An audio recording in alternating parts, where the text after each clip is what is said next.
शामवी जी, आपकी नजर से, आप प्रोग्राम ऑफिसर है सीएससी में, आप हमारे दर्शकों को बताइए कौन जिम्मेदार है, जनता किसका गला पकड़े?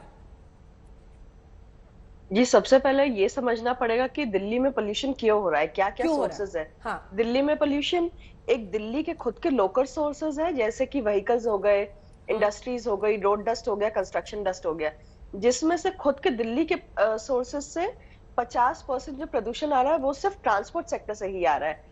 पर उसके अलावा जो प्रदूषण दिल्ली में आता है वो है एक पराली जलने की वजह से स्टबल बर्निंग, जो कि पंजाब हरियाणा में हो रही है। कोई परसेंटेज है क्या? 15 to 20% बताया जाता है पराली की वजह से, ये एक्यूरेट है क्या ऐसा कहना? जी, अराउंड 15 to 20% रहता है, लेकिन अभी करंटली जो परसेंटेज चल रहा है वो 32 या 34% बढ़ गया है। तो काफी ज्यादा जो स्टबल बर्निंग से पोल्यूशन आ रहा है दिल्ली को, अभी वो उसका जो प्रोपोर्शन है वो बढ़ गया है। पर इसका मतलब ये नहीं है कि दिल्ली के खुद के सोर्सेज नहीं है या एनसीआर टाउन्स के सोर्सेज नहीं है, वो सारे ही इम्पैक्ट कर रहे हैं दिल्ली की एयर क्वालिटी को। क्या क्या दिल्ली सरकार ने किया हो सकता था जिसकी वजह से थोड़ा सा ये कंट्रोल होता, या फिर ये होगा ऐसे ही हर साल होगा, हम बस देखेंगे और खांसेंगे? अगर दिल्ली सरकार चाहे, जैसे पब्लिक ट्रांसपोर्ट की बात करते तो 2000 में ही सुप्रीम कोर्ट का एक सबसे पहले ऑर्डर निकला था कि दिल्ली में 10,000 बसेस आनी चाहिए, पर उसके बावजूद भी दिल्ली में अभी जो नंबर्स है वो अराउंड 7300 बसेस आई हुई है, और हमें 35 बस जो करंट नंबर्स है वो 35 बसेस पर लाख पॉपुलेशन है। पर जो हमारी गाइडलाइंस के हिसाब से है वो 60 होना चाहिए, 60 होनी चाहिए, यानी कि हम बहुत लैग कर रहे हैं, जिसकी वजह से जो प्राइवेट व्हीकल्स का शेयर है वो बढ़ता ही जा रहा है। और every year 5 lakh vehicles registered होते हैं दिल्ली में, जिसमें से 97% पर्सनल व्हीकल्स, ये पर्सनल व्हीकल्स में गाड़ियां और टू व्हीलर्स ही आता है। ठीक है, अब संजीव जी सबकी बातों का जवाब देखिए। 3 बातें जो मैं आपसे पूछूंगी। जो गोले आपने दागे कैप्टन पर, खट्टर पर, वो गोले आज आप पर दागे जा रहे हैं तो आपको बुरा लग रहा है। दूसरा देखिए पब्लिक ट्रांसपोर्ट को लेकर, और तीसरा सीधा सवाल करती हूं, क्या किसानों की नाराजगी मोल नहीं लेना चाहते, इसीलिए वही कर रहे हैं जो कैप्टन साहब कर रहे हैं, या फिर जो कर रहे थे, या फिर जो खट्टर साहब कर रहे हैं?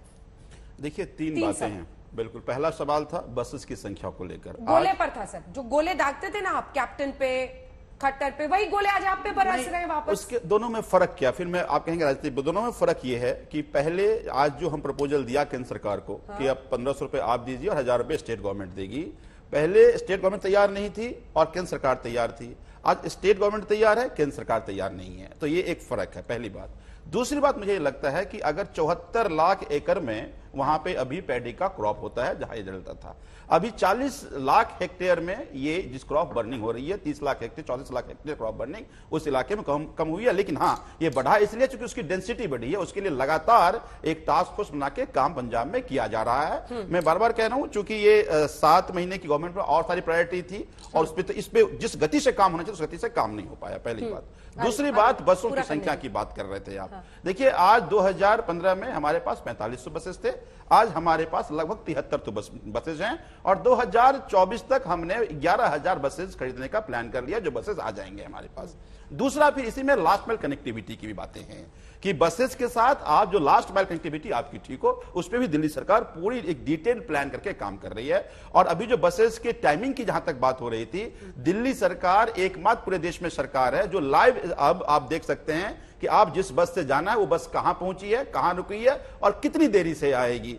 तो वो सारे प्रयास किए जा रहे हैं, लेकिन मैं ये मानता हूं कि सारे प्रयास काफी नहीं है, इस पे और सारे प्रयास करने पड़ेंगे। लेकिन मेरा बार बार यही कहना है कि इस पर एक दूसरे के दोषारोपण केवल करने से समस्या खत्म नहीं होने वाला है। राजनीतिक प्रदूषण तो बढ़ेगा, लेकिन ये जो पॉल्यूशन है, ये पॉल्यूशन खत्म नहीं होगा। तो मिल करके, जैसे अभी दिल्ली सरकार ने एक टास्क फोर्स बनाया, बताइए केंद्र सरकार ने क्यों नहीं बनाया टास्क फोर्स, जिसमें सभी अलग अलग स्टेट के लोग होते और एक कंपोजिट प्लान बनता। अगर मान लीजिए पराली एक रीजन है, तो आज पंजाब का हवा तो साफ है, प्रदूषण तो दिल्ली में है।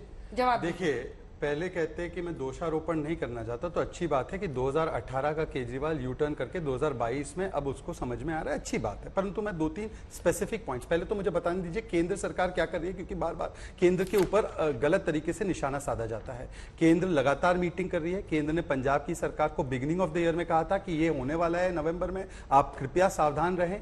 Lions share of funds crop residue management का 1347 करोड़ 5 वर्षों में पंजाब को मिला। एक सेकंड कंप्लीट होने दीजिए। 1,20,000 10,000 मशीनें मिली है, जिसमें से 11,000 मशीनें अंजना जी कहां हैं, इसका भी जवाब मांगा जाना चाहिए। 11,000 मशीन्स आर मिसिंग। इसके अलावा मैं आपको बताता हूं दिल्ली के कारण के लिए केंद्र ने क्या किया। ईस्टर्न वेस्टर्न पेरिफेरल एक्सप्रेसवे, जिसको थैंक यू केजरीवाल जी ने थैंक यू कहा है, 60,000 ट्रक बाहर चली गई, सीएनजी पर शिफ्ट करने के लिए कहा। इसके अलावा दिल्ली मीरठ एक्सप्रेसवे बना दिया, दिल्ली मीरठ हाईवे बना दिया, धौला कुआं का फ्लाईओवर बन गया। इससे सारा कंजेशन पॉइंट सब कम हो रहा था दिल्ली में। ये दिल्ली के लिए केंद्र सरकार ने खास किया है। हरियाणा के लिए कोई पैसा दिया नहीं है किसानों को केंद्र सरकार ने, पर हरियाणा की सरकार क्योंकि सीरियस थी, उन्होंने सॉल्यूशंस भी लगाए और 1,000 रुपए प्रति एकड़ वो किसानों को देते। अब ये बोले ना पैसा देना ही एक सोल्यूशन है, क्रॉपिंग पैटर्न सोल्यूशन नहीं है, बाकी चीजें सोल्यूशन नहीं है। ये मुझे बता दे कि इनकी नीयत साफ थी तो इन्होंने क्यों नहीं दिए जो पैसे पंजाब सरकार के पास क्रॉप रेसिड्यू मैनेजमेंट के नाम पर, आज भी मैं आपको आंकड़ा दे रहा हूं, 500 करोड़ रुपए इनके पास पेंडिंग है, अनयूटिलाइज्ड है। पहली बात। दूसरी बात, जो एनवायरमेंट सेस है दिल्ली सरकार ने हमसे और आपसे कलेक्ट किया है, आप अगर दिल्ली में रहती है तो 1200 करोड़ से ज्यादा है, उन्होंने खर्च किए 280 करोड़, मतलब 800 करोड़ इनके पास आज अनयूटिलाइज्ड है। मैं एक चीज, 4 लाख स्मॉल किसान है जो पंजाब में है, 4 लाख किसान को ये दे देते 20,000 रुपए के रेट से पैसे दे देते, वो हमारी हेल्थ के लिए ना दे, अगर पैसा ही सोल्यूशन है और वो बाकी के सोल्यूशन केजरीवाल अंकल भूल गए हैं तो वो दे देते पैसे। और तीसरी बात, केंद्र पे हर दोष ना, डीपीसीसी मेन बॉडी है दिल्ली में प्रदूषण देखने की, half the positions are vacant in DPCC. अब ये भी मोदी जी आके, अगर मोदी जी से ही सब करवाना है तो सिंहासन खाली करो भाई। कोशिश तो जनता आ रही है, 2025 में भी आ रही है और अभी एमसीडी में भी आ रही है, क्योंकि देखिए सेवा ही विचार है, खोखले प्रचार नहीं चलेंगे आपके। जी देखिए 3 बात इन्होंने कहा कि पंजाब को 1200 करोड़ रुपए